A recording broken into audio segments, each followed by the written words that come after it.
রহমতুল্লাহি ওয়া বারাকাতুহু। এই সপ্তাহের জুমায়ের আলোচনা হিসাবে দোয়াকে নির্বাচন করেছি, যে দোয়া সম্পর্কে আলোচনা করুন।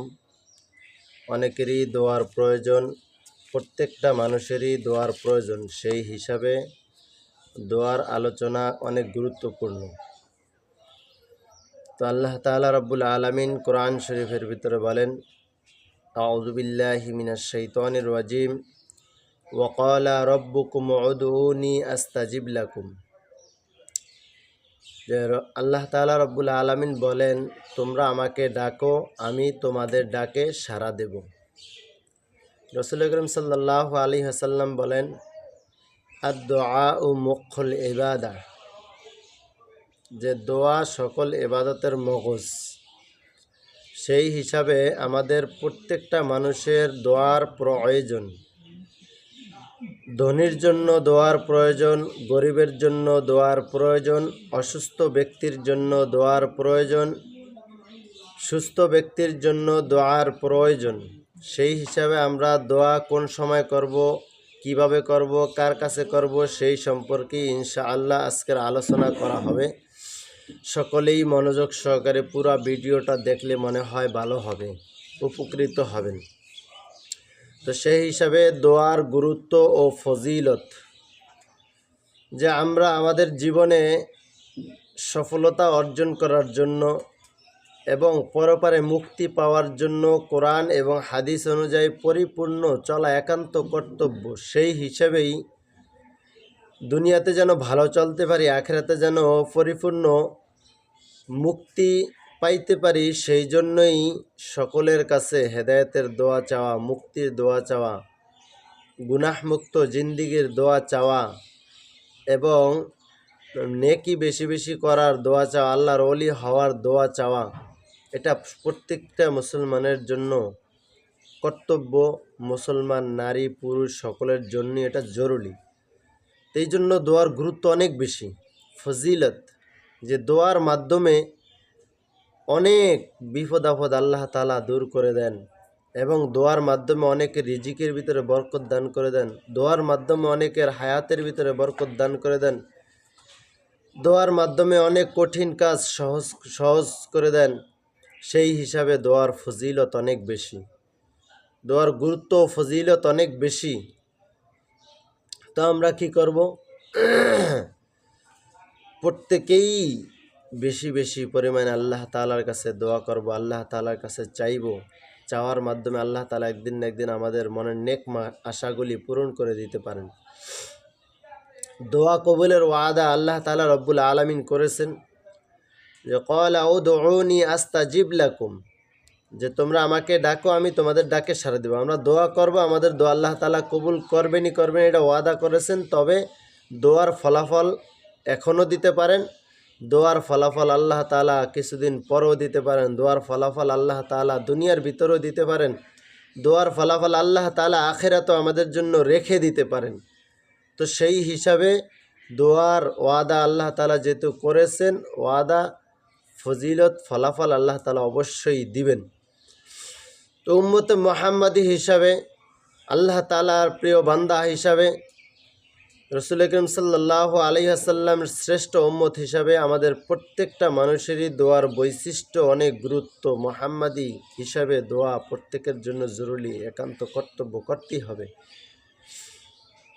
তারপরে যে সবচাইতে সম্মানিত হলো দোয়া। যে ইবাদত আমি করলাম, সেই ইবাদতের পরে দোয়া করলে অনেক সুন্দর হয়, ইবাদতটা সুন্দরভাবে আল্লাহ তাআলার কাছে কবুল হওয়ার সম্ভাবনা বেশি থাকে। সেই হিসাবে আমরা রাসূল আকরাম সাল্লাল্লাহু আলাইহি ওয়াসাল্লামের সুন্নত অনুযায়ী আমরা দোয়াকে গুরুত্ব সহকারে করার চেষ্টা করব, যেহেতু আল্লাহ তাআলা রসুলের সুপারিশ দ্বারা আমাদের দোয়াগুলিকে, ইবাদতগুলিকে কবুল করে নিতে পারেন। তারপর রাসূল আকরাম সাল্লাল্লাহু আলাইহি ওয়াসাল্লাম বলেছেন, দোয়া সকল ইবাদতের মগজ। আমি নামাজ পড়লাম, নামাজের পরে দোয়া করলাম, এই দোয়াটা অনেক গুরুত্বপূর্ণ। কোরআন তেলাওয়াত করলাম, কোরআন তেলাওয়াতের পরে দোয়া করলাম, এটা গুরুত্বপূর্ণ। তাহাজ্জুদ নামাজের সময় দোয়া করলাম, দোয়াটা অনেক গুরুত্বপূর্ণ। ফজরের নামাজের পরে দোয়া করলাম, দোয়াটা অনেক গুরুত্বপূর্ণ। মাগরিবের পূর্ব মুহূর্তে দোয়া করলাম, দোয়াটা গুরুত্বপূর্ণ। আজানের পরে দোয়া করলাম, দোয়াটা খুবই গুরুত্বপূর্ণ।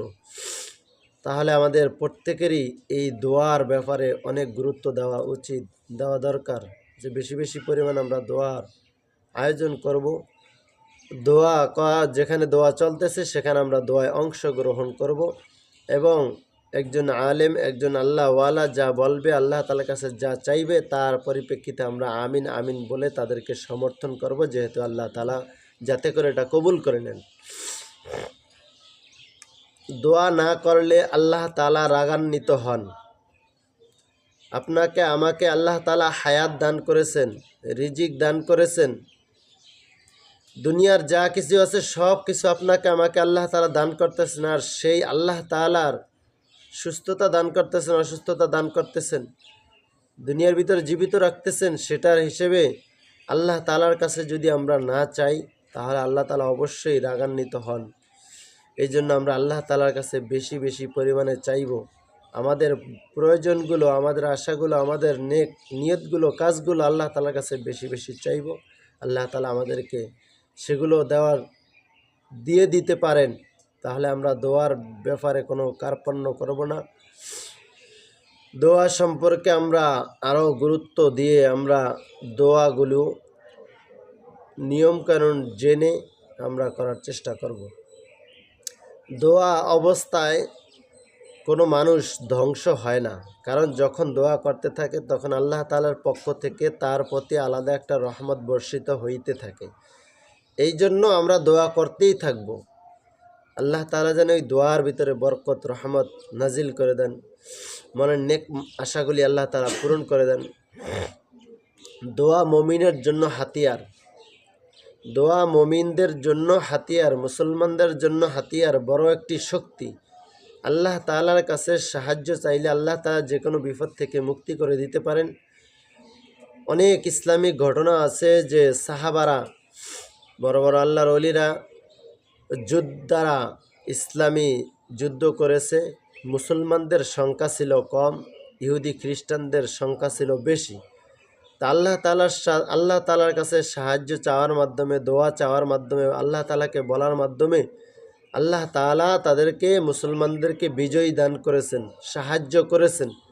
এই জন্য মুসলমান মুমিনদের জন্য এটা হাতিয়ার। 2 রাকাত নামাজ পড়ে, সালাতুল হাজত নামাজ পড়ে আমার সমস্যাগুলি আল্লাহ তাআলার কাছে বলি। 2 রাকাত সালাতুল হাজত নামাজ পড়ে বিপদে পড়লে এটা মুমিনের জন্য অনেক বড় একটা হাতিয়ার, গুরুত্বপূর্ণ একটা ইবাদত, আমল, যেটা আমাদের অতি প্রয়োজনীয়। তারপরে দোয়ার তৌফিকে রহমতের দরজাগুলো আল্লাহ তাআলা খুলে দেন। যে দোয়া করার দ্বারা আপনার রিজিকের ভিতরে যেই বরকত, এটা আল্লাহ তাআলা সেই দরজাকে খুলে দেন। দোয়ার দ্বারা আসমানের থেকে জমিনে যেই রহমতগুলো বর্ষণ হয়, সেই রহমতের দরজাগুলো আল্লাহ তাআলা খুলে দেন। জান্নাতে যাওয়ার জন্য যেই কাজগুলো সহজ হবে সেই কাজগুলোকে আল্লাহ তাআলা সহজ করে দেন, দরজা, রহমতের দরজা খুলে দেন। এই জন্য আমরা বেশি বেশি পরিমাণে দোয়া করা উচিত। আল্লাহ তাআলার কাছে কি বিষয় আমরা দোয়া করব? আল্লাহ তাআলার কাছে আমরা দুনিয়ার সব বিষয় নিয়ে দোয়া করতে পারি। চাওয়া পাওয়া, শত্রুতা, সকল কিছু বিষয় নিয়ে দোয়া করতে পারি। তবে নাজায়েজ জিনিসগুলো আল্লাহ তাআলার কাছে চাওয়া যাবে না, আল্লাহ তাআলার কাছে ফরিয়াদ করা যাবে না, আবেদন করা যাবে না। সেগুলো থেকে, গুনাহের কাছ থেকে, মানুষের ক্ষতির কাছ থেকে, সেই কাজগুলোর জন্য দোয়া করা যাবে না, সাহায্য চাওয়া যাবে না। নেকির কাজ এবং ইবাদতের কাজ, আমলের কাজ, পরপরে মুক্তির কাজ, সেই বিষয়গুলো আমরা আল্লাহ তাআলার কাছে বেশি বেশি চাইব। দুনিয়ার আমাদের জায়েজ তরিকাগুলো, জায়েজ প্রয়োজনগুলো আল্লাহ তাআলার কাছে আমরা বেশি বেশি চাইব। এই দোয়াগুলি আমরা বেশি বেশি পরিমাণে করব। আমাদেরকে কেউ কষ্ট দিলে তাদেরকে হেদায়েতের জন্য বেশি বেশি দোয়া করব। যদি তাদের হেদায়েত না থাকে, আল্লাহ তাআলা যেন তাদেরকে ধ্বংস করে দেয়, তাদেরকে আমাদের থেকে দূর করে দেয়, দূরে সরিয়ে দেয়, এটার জন্য দোয়া করতে পারি। কিন্তু তাদের জন্য, মানুষের জন্য বদদোয়া আমরা করব না। তাহলে তৌফিকে রহমতের দরজা খুলে যায়, দোয়ার তৌফিকে রহমতের দরজা খুলে যায়। সবাই সব দোয়া, আমাদের জীবনের সকল দোয়াই আল্লাহ তাআলা কবুল করে নেন। তবে এর ফলাফল কিছু দ্রুতও দিতে পারেন, কিছু সময় পরেও দিতে পারেন, দুনিয়ার জীবনে দিতে পারেন, না হয় আখিরাতের জীবনে আমাদের এই দোয়াকে আল্লাহ তাআলা কবুল করে আপনাকে আমাকে সওয়াব, নেকি এবং যা পাওয়ার তা দান করে দিবেন। অন্যের কাছে দোয়া চাওয়া, আমরা বিশেষ করে মুসলমানের কাছে দোয়া চাইব, হেদায়েতের দোয়া চাইব, গুনাহমুক্ত জিন্দিগির দোয়া চাইব, সমস্যা সমাধানের দোয়া চাইব, বিপদ আপদের জন্য আল্লাহ তাআলার কাছে, মানুষের কাছে দোয়া করতে বলবো যেন আল্লাহ তাআলা আমার সমস্যা, আমার অসুস্থতা, আমার বিপদ দূর করে দেন। তো এটা অন্যের কাছে, আমরা মুসলমানের কাছে, ইমানদারের কাছে, আলিম ওলামাদের কাছে, আল্লাহর ওলিদের কাছে আমরা বেশি বেশি পরিমাণে যখনই পাই সামনে তার কাছে দোয়া চাইব, বিদায়ের সময় দোয়া চাইব। দোয়ার আদব বিশুদ্ধ নিয়তে, মানে খাস নিয়তে, খালেস নিয়তে আল্লাহর কাছেই আমরা চাইব, দোয়া করব যে আল্লাহ তাআলাই দিতে পারেন, আল্লাহ তাআলাই দিবেন, তবে আল্লাহ তাআলার কাছে আমি বারবার চাবো, এরকম একই নিয়ত আমার পরিশুদ্ধ হইতে হবে, নিয়ত শুদ্ধ হইতে হবে। তাহলে আল্লাহ তাআলা দেখা গেছে আমার দোয়ার ফজিলতগুলো, বরকতগুলো আল্লাহ তাআলা দান করে দিতে পারেন। উজু সহকারে দোয়া করা, উজু সহকারে দোয়া করলে আপনার আমার দোয়াগুলি অতি দ্রুত কবুল হওয়ার সম্ভাবনা বেশি থাকে। পবিত্র অবস্থা, আল্লাহ তাআলা পবিত্রতাকে ভালোবাসেন। তারপরে দোয়ার শুরুতে আল্লাহ তাআলার প্রশংসা করা, আলহামদুলিল্লাহি রাব্বিল আলামিন বলে দোয়া শুরু করা। নাহমাদুহু ওয়া নুসাল্লি আলা রাসূলিহিল কারীম, যা রাসূল করিম সাল্লাল্লাহু আলাইহি ওয়াসাল্লামের প্রতি দুরূদ পড়ে দোয়া শুরু করা। তারপরে হাত তুলে দোয়া করা। অনেক সময় এমন পরিস্থিতি হয়ে যায় হাত তোলারও প্রয়োজন হয় না, হাত তোলারও বিশেষ অবস্থা থাকে না, তখন হাত তোলা ছাড়াও দোয়া করা যায়। তবে উত্তম হলো হাত তুলে দোয়া করা। ফজরের নামাজের পরে, তাহাজ্জুদ নামাজের সময়, প্রত্যেক নামাজের পরে আমরা হাত তুলে দোয়া করব। দোয়ার আয়োজন হলে সেখানে আমরা হাত তুলে দোয়া করব। কিছু কিছু সময় যেখানে হাত তোলার প্রয়োজন নেই কিন্তু দোয়া করা যায়, সেখানেও আমরা মনে মনে দোয়া করতে পারি। আল্লাহ তাআলার কাছে দোয়া আপনি হাত তুলে করেন অথবা হাত না তুলে করেন, যেভাবেই করেন আপনি দোয়া, আপনার দোয়া আল্লাহ তাআলা ইচ্ছা করলে কবুল করে নিতে পারেন। তো দোয়ার যে আদবগুলো আছে আমরা উজু সহকারে করব, খালেস নিয়তে আল্লাহ তাআলার কাছে চাইব। তারপরে হাত তুলে দোয়া করব, দুরূদ শরীফ শুরু করে দোয়া করব, আল্লাহ তাআলার প্রশংসা করে দোয়া করব। এগুলো হলো আদব। আদব পালন করলে অনেক ভালো হয়, দোয়ার ভিতরে আল্লাহ তাআলা প্রশস্ততা দান করে দেন। তারপরে পূর্ণ ইয়াকিনের সাথে দোয়া করা, প্রতিদিন দোয়া করা, যে পূর্ণ ইয়াকিন কি, আমি যেটা আল্লাহ তাআলার কাছে চাইতেছি অবশ্যই আল্লাহ তাআলা এটা দান করবেন, দিবেন। আমি প্রতিদিন আল্লাহ তাআলার কাছে চাইতে থাকব, যেইটার জন্য আমি দোয়া করব চাইব, প্রতিদিন এটার জন্য আমি দোয়া করব চাইব। সালাতুল হাজত নামাজ পড়ব, যখন আমাকে আল্লাহ তাআলা এটা পূরণ করে দেয় আমি আবার অন্য একটার জন্য আবার চাইতে থাকব, দোয়া করতে থাকব প্রতিদিনই। এইভাবে আমার কিছু না কিছু ফরিয়াদ, আরজি, আবেদন আল্লাহ তাআলার কাছে থাকবেই। আল্লাহ তাআলা আমার জীবনের সকল বিষয়ে যেন পরিপূর্ণ, যতটুক প্রয়োজন ততটুক দান করে। অতিরিক্ত যা থাকবে আমি তার থেকে মানুষদেরকে দান করার চেষ্টা করব। তারপরে হীনতা প্রকাশ অভিনয়ভাবে, যেমন আল্লাহ তাআলার কাছে নম্র, ভদ্র, সুশ্রীভাবে, সুন্দর করে নম্রতার সাথে, বিনয়ের সাথে দোয়া করব, যাতে আল্লাহ তাআলা আপনার আমার নম্রতা, ভদ্রতা, বিনয় দেখে যেন দ্রুত দোয়াটাকে কবুল করে নেন। গোপনে দোয়া করব, অন্ধকারে একা একা নির্জন অবস্থায় আমরা দোয়া করব, এটাও একটা গুরুত্বপূর্ণ ইবাদত, আমল। তারপরে মুক্তি, ক্ষমা ও লাভের দোয়া করব, যে আমরা আল্লাহ তাআলার কাছে গুনাহ মাফের জন্য দোয়া করব, আল্লাহ তাআলার কথা অমান্য করেছি সেটার জন্য আমরা দোয়া করব, জাহান্নাম থেকে মুক্তি লাভের দোয়া করব, যে আল্লাহ তাআলা আমাদেরকে ক্ষমা করে দেন, মাফ করে দেন, দুনিয়াতে আমরা যেন সঠিকভাবে চলতে পারি, আল্লাহ তাআলার হুকুম মেনে রাসূল আকরাম সাল্লাল্লাহু আলাইহি ওয়াসাল্লামের সুন্নাত অনুযায়ী চলতে পারি, সেই দোয়া আমরা বেশি বেশি পরিমাণে করব। উসিলার মাধ্যমে দোয়া করব, যেমন আমার কিছু আমলের উসিলা, সেটা নিয়ে আমি আল্লাহ তাআলার কাছে আরজি করে আমি দোয়া করতে পারি। রাসূল আকরাম সাল্লাল্লাহু আলাইহি ওয়াসাল্লামের উসিলা করে আমি দোয়া করতে পারি। যাদেরকে আল্লাহ তাআলা মাফ করে দিয়েছে, আল্লাহর ওলি, তাদেরকে উসিলা করে আমি দোয়া করতে পারি। তাহলে এই দোয়াগুলি আল্লাহ তাআলা দ্রুত কবুল করে নেন। যে উসিলা দিয়ে এক পাহাড়ে 3 লোক মুক্তি পেয়েছিল। ঝড় তুফানের সময় এক পাহাড়ের গুহার ভিতরে ঢুকে গিয়েছিল। তখন ঝড় তুফানে তাদের মুখ একটা বড় পাথরে আটকে গিয়েছিল। তারা তখন অনেক চিন্তার পরে বলল যে আমরা তো গুনাহগার, আমাদের জীবনে গুনাহ অনেক আছে, তারপরে ভিতরে যদি কোনো ভালো কাজ থাকে সেটার উসিলা করে আমরা আল্লাহ তাআলার কাছে প্রত্যেকের দোয়া করতে থাকি। একজন এইভাবে তার উসিলা ধরে দোয়া করলো ভালো কাজের, তা আল্লাহ তাআলা সেই ভালো কাজের উসিলায় তার ওই দরজার পাথরের কিছু অংশ সরাইয়া দিল। তারপরে দ্বিতীয়জন দোয়া করলো তার ভালো কাজের উসিলা করে, তখন তার বাকি কিছু অংশ সরিয়ে দিল, তারা বের হইতে পারবে না। তারপরে তৃতীয়জন যখন তার নেকের উসিলা করে আল্লাহ তাআলার কাছে দোয়া করলো, তখন পাথর ওই গুহার মুখের থেকে সরিয়ে দিল আল্লাহ তাআলা, তখন তারা ওইখান থেকে সহজে বের হইতে পারলো। তাহলে দোয়ার যে কোনো উসিলা করে, যে কোনো নেক কাজের, যে কোনো আল্লাহ ও আলা ওলিদের এবং হযরত মুহাম্মদ সাল্লাল্লাহু আলাইহি সাল্লামের উসিলা করে আমাদের এই দোয়াগুলিকে করা উচিত, এবং করলে আল্লাহ তাআলা অতি দ্রুত কবুল করে নিতে পারেন। তাহলে প্রথমে নিজের জন্য আমরা দোয়া করব। দোয়া যখন করা শুরু করব তখন আমরা প্রথমে নিজের জন্য দোয়া করব এবং আমাদের পরিবারের লোকদের জন্য দোয়া করব এবং অন্য মুসলমান ভাইদের জন্য দোয়া করব, দেশের জন্য দোয়া করব। আল্লাহ তাআলা যেন আমাদের সকল কিছু ঠিক করে দেন, সহজ করে দেন। তারপরে ইসমে আজমের মাধ্যমে আল্লাহ তাআলার কাছে দোয়া করব, যেমন আল্লাহ তাআলার গুণ কীর্তন, আল্লাহ তাআলার পরিচয়, আল্লাহ তাআলার নামের উসিলা করে ইসমে আজমের মাধ্যমে দোয়া করব, যেমন আলিফ লাম মিম এরকম শব্দ। আশহাদু আল্লা ইলাহা ইল্লাল্লাহু ওয়াহদাহু লা শারীকা লাহু ওয়া আশহাদু আন্না মুহাম্মাদান আবদুহু ওয়া রাসূলুহু। আশহাদু আল্লা ইলাহা ইল্লাল্লাহু ওয়াহদাহু লা শারীকা লাহুল মুলকু ওয়া লাহুল হামদু ইউহয়ী ওয়া ইউমীতু ওয়া হুয়া হাইয়্যুল লা ইয়ামুতু বিয়াদিহিল খায়রু ওয়া হুয়া আলা কুল্লি শাইইন কাদির। এরকম ইসমে আজমের যেই নামগুলো আছে, যেই শব্দগুলো আছে, সেই শব্দগুলো ধারা আল্লাহ তাআলার 99 নামের যেই শব্দগুলো আছে এগুলো ধারা, এগুলোর মাধ্যমে আমরা আল্লাহ তাআলার কাছে কী করব? দোয়া করব। কেবলামুখী হয়ে দোয়া করা আদব। যদি কেবলামুখী হইতে না পারি, না হয়তো অন্যদিকে ফিরে দোয়া করলে হবে, তবে কেবলামুখী হয়ে দোয়া করাটা সুন্নতের আদব।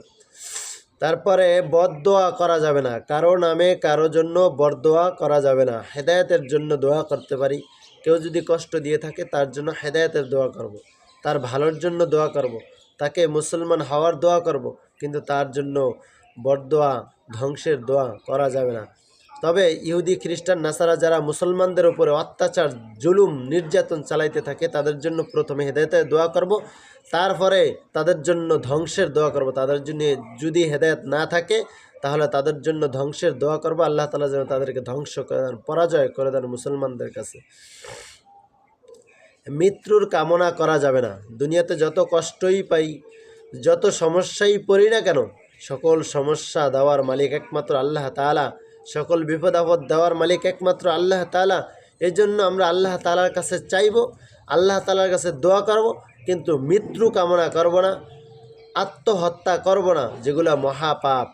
যে আমি দুনিয়াতে যেন বেঁচে থাকি, আল্লাহ আমাকে তুমি নেক হায়াত দান করে দাও, গুনাহমুক্ত জিন্দিগি দান করে দাও, আমাকে যতদিন জীবিত থাকবে নেকের ভিতরে রাখো, আমলের ভিতরে রাখো, গুনাহমুক্ত জিন্দিগি করে দাও, এরকম দোয়া করতে হবে। মৃত্যুর দোয়া কোনো মতেই করা যাবে না। যদি আল্লাহ তাআলাকে বলি, আল্লাহ আমাকে দুনিয়াতে যদি আমার কোনো উপকারী বা ভালোই না থাকে তাহলে আমাকে দুনিয়ার থেকে বিদায় করে নেন।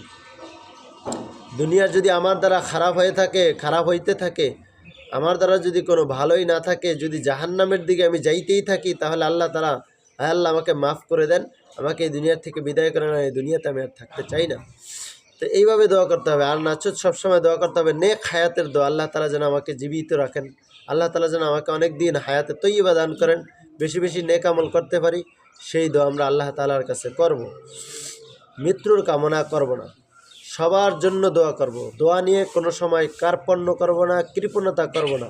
মৃত ব্যক্তির জন্য দোয়া করব, পাড়া প্রতিবেশীর জন্য দোয়া করব, আত্মীয় স্বজনের জন্য দোয়া করব, যারা বিপদে আছে দোয়া চাইছে তাদের জন্য দোয়া করব। আল্লাহ তাআলা সকল মুসলমানদেরকে যেন হেদায়েত দান করে, নেকির পথে চলে, গুনাহ মুক্ত জিন্দেগি দান করে, সেই দোয়া আমরা করব। আল্লাহ তাআলা যেন সকলের বিপদ, অসুস্থতা, এবং অভাব অনটন দূর করে দেন, ঋণ পরিশোধ করার তৌফিক দান করে দেন। সেই দোয়াগুলো আমরা ইনশাআল্লাহ সকলের জন্য করব, সবার জন্য করব। এবং দোয়া আমরা বারবার করব, প্রতিদিন করব, সময় পাইলে আমরা দোয়ার ব্যবস্থা করব, আয়োজন করব, দোয়া করার চেষ্টা করব। আল্লাহ তাআলা যেন আমাদের এই দোয়ার বরকতে বিভিন্ন বালা মুসিবত বারবার চাওয়ার কারণে যেন আল্লাহ তাআলা দোয়াকে আমাদেরকে কবুল করে নেন। তারপরে ইমাম এবং খতিব সাহেব মসজিদের দোয়ার আয়োজন এবং বিভিন্ন জায়গায় যদি দোয়ার আয়োজন করা হয়, সেখানে যদি আমি উপস্থিত হই, সেখানে সেই দোয়ার পরিপ্রেক্ষিতে আমরা তাদের দোয়ার পরিপ্রেক্ষিতে আমরা আমিন বলবো, যাতে করে আল্লাহ তাআলা তাদের এই কথার সমর্থন করার কারণে আল্লাহ তাআলা কবুল করে নেন। তারপরে দোয়া শেষ করার পরে আমরা দোনো হাত মুখে চেহারার ভালোভাবে মুছে দিব। যাদের দোয়া কবুল হয়, যেমন যারা কোনো সময় গুনাহ করে না, তাদের দোয়া বেশি পরিমাণে কবুল হয়। যারা বেশি নেক আমল করে তাদের দোয়া বেশি কবুল হয়। যারা তালিবে ইলম তাদের দোয়া কবুল হয়। যারা মজলুম তাদের দোয়া কবুল হয়। মা বাবার দোয়া কবুল হয়, ওস্তাদের দোয়া কবুল হয়, আল্লাহর ওলিদের দোয়া কবুল হয়। এই জন্য আমরা তাদের কাছে বেশি বেশি দোয়া চাইব, তাদেরকে নিয়ে দোয়ার আয়োজন করব, যাতে করে আল্লাহ তাআলা আমাদের দোয়াকে কবুল করে নেন। যেখানে দোয়া কবুল হয়, যেই সময়গুলোতে দোয়া কবুল হয়, যেমন আরাফার ময়দানে দোয়া কবুল হয়, মুজদালিফায় দোয়া কবুল হয়, মাতাফে দোয়া কবুল হয়, মুলতাজাম দোয়া কবুল হয়, মিজাবে রহমত দোয়া কবুল হয়, কাবার ভিতরে দোয়া কবুল হয়, কাবার ভিতরে দোয়া কবুল হয়, জমজম কূপের পাশে দোয়া কবুল হয়, সাফা মারওয়া পাহাড়ের কাছে দোয়া কবুল হয়। এইভাবে আমরা ইবাদত করতে থাকবো, দোয়া করতে থাকবো। দোয়ার স্থানসমূহ বললাম, দোয়ার সময়সমূহ হলো দোয়া কবুলের সময়। সিজদার মধ্যে আল্লাহ তাআলা দোয়াকে কবুল করে নেন। শেষ রাতে ফজরের ওয়াক্ত শুরু হওয়ার আগে এই সময়টা গুরুত্বপূর্ণ দোয়ার জন্য, দোয়া ওই সময় কবুল হয়। ফজরের নামাজের পরে দোয়া কবুল হওয়ার সময় বেশি গুরুত্বপূর্ণ। জুমার দিন সূর্য ডোবার আগে, সূর্য অস্তের আগে, আসরের পরের এই সময়টা গুরুত্বপূর্ণ দোয়া কবুলের সময়। রমজান মাস দোয়া কবুলের গুরুত্বপূর্ণ সময়। শবে কদরের দোয়া কবুলের গুরুত্বপূর্ণ সময়। কোরআন তেলাওয়াতের পরে দোয়া কবুলের গুরুত্ব সময়। আজানের পরে দোয়া কবুলের গুরুত্বপূর্ণ সময়। যুদ্ধের সময় দোয়া কবুল হওয়ার গুরুত্বপূর্ণ সময়। বৃষ্টির সময় দোয়া কবুলের গুরুত্বপূর্ণ সময়।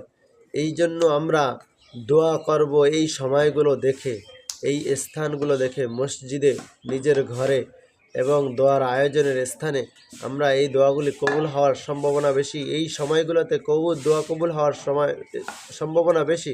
এই জন্য আমরা এগুলো দেখে দেখে এই সময়গুলো, এই স্থানগুলোতে দোয়া করার বেশি চেষ্টা করবো। আল্লাহ তাআলা যেন আমাদের দোয়াগুলিকে কবুল করে নেন, আমাদের মনের নেক আশাগুলিকে যেন আল্লাহ তাআলা পূরণ করে দেন। দোয়া শুধু বিপদের সময়ই নয়, দোয়া সুস্থতা অবস্থা থাকা অবস্থায়, ভালো অবস্থা থাকা অবস্থায়, হাসি খুশি থাকা অবস্থায়, দুঃখে থাকা অবস্থায়, সবসময় আমরা যে কোনো সময় যে কোনো দোয়া করতে পারি। আল্লাহ তাআলা আমাদের দোয়ার জন্য নির্ধারণ করে দেন না, সবসময় আমরা দোয়া করবো আল্লাহ তাআলার কাছে, যেন আল্লাহ তাআলা আমাদের সকল দোয়াগুলিকে কবুল করে নেন, বিপদ আপদ থেকে মুক্তি দেন, ঋণমুক্ত জিন্দিগি দান করেন, গুনাহমুক্ত জিন্দিগি দান করেন। এই জন্য শুধু বিপদ আপদে পড়লেই যে দোয়া করবো এরকম নয়, সবসময় আমরা দোয়ার জন্য চেষ্টা করব, দোয়া করব, নিজে নিজে দোয়া করব, আলিমুল আমাদেরকে ডেকে দোয়া করব, হাফিজদেরকে ডেকে দোয়া করব। এটা আমরা করার চেষ্টা করব। দোয়া কবুলের ব্যাপারে তাড়াহুড়া করব না, দোয়া কবুলের ব্যাপারে কোনো অভিযোগ করব না যে আপনার দোয়া কবুল হয় নাই কেন, এটা বলা যাবে না। দোয়া তাড়াতাড়ি ফলাফল পাই নাই কেন, এরকম কোনো তাড়াহুড়া করা যাবে না। দোয়া করেছি, আল্লাহ তাআলা কবুল করবে, ইয়াকিনের সাথে, বিশ্বাসের সাথে এটাকে স্মরণ রাখতে হবে যে আল্লাহ তাআলা আমার দোয়া যে কোনো এক সময় কবুল করে নিতে পারেন। আল্লাহ তাআলা এটার বিপদ বড় ছিল, এই বড় বিপদটাকে ছোট বিপদ করে দিয়েছে, ছোট করে দিয়েছে, যাতে সহজ করে দিয়েছে আমি সকল বিপদ আপদ থেকে মুক্ত থাকি এবং পেরেশানি মুক্ত থাকি। আল্লাহ তাআলা আমাকে দোয়া কবুল করবেনই করবেন, যে কোনো সময় করবেন। তারপরে নিজের দোয়া নিজে বেশি বেশি পরিমাণে করব। নিজে মনে করি যে আমি গুনাহগার, আমি নামাজ পড়ি না, অন্যকে দিয়ে দোয়া করাবো, এটা একটা গাফলতি। কারণ নিজের দোয়া নিজে বেশি বেশি পরিমাণে করা উচিত। নামাজ না পড়লে নামাজ পড়ার চেষ্টা করা বেশি বেশি, গুনাহ লিপ্ত থাকলে গুনার থেকে বিরত হয়ে বেশি বেশি দোয়ার চেষ্টা করা নিজের সম্বন্ধে নিজের ব্যক্তিগত ব্যাপারে বারবার এইভাবে দোয়ার প্রচলন বাড়িয়ে দেওয়া, যে আল্লাহ তাআলা যেন আমাদেরকে এই দোয়ার বরকত আল্লাহ তাআলা দান করেন, এবং দোয়ার যেই কথাগুলি বললাম আমাকে এবং সকল প্রত্যেক মানুষকে যেন আল্লাহ তাআলা দোয়ার এই গুরুত্ব বোঝার তৌফিক দান করেন। রাসূল আকরাম সাল্লাল্লাহু আলাইহি ওয়াসাল্লাম বলেন, আল্লাহুম্মা বারিক লাহুম ফিহা রাযাকতাহুম ওয়া আগফির লাহুম ওয়া আরহামহুম। হে আল্লাহ, আপনি তাদেরকে রিজিক দিয়েছেন, তাতে বরকত দান করুন, তাদের ক্ষমা করুন, দয়া করুন। যারা আল্লাহ তাআলার কাছে দোয়া করে চায়, সহিহ মুসলিম শরীফের 2042 নম্বর হাদিস এটা বর্ণিত আছে। আল্লাহ তাআলা আমাদের প্রত্যেকটা মানুষকে দিনের উপর অটল থাকার তৌফিক দান করেন। দোয়া করে যেন আমরা প্রতিষ্ঠিত একজন খাঁটি মুসলমান ইমানদার হইতে পারি, পরপরে জান্নাত পাইতে পারি, জাহান্নাম থেকে মুক্তি পাইতে পারি। আল্লাহ তাআলা আমাদের প্রত্যেককে কবুল করুক। ওয়া আখিরি দাওয়ানা আনিল হামদুলিল্লাহি রাব্বিল আলামিন।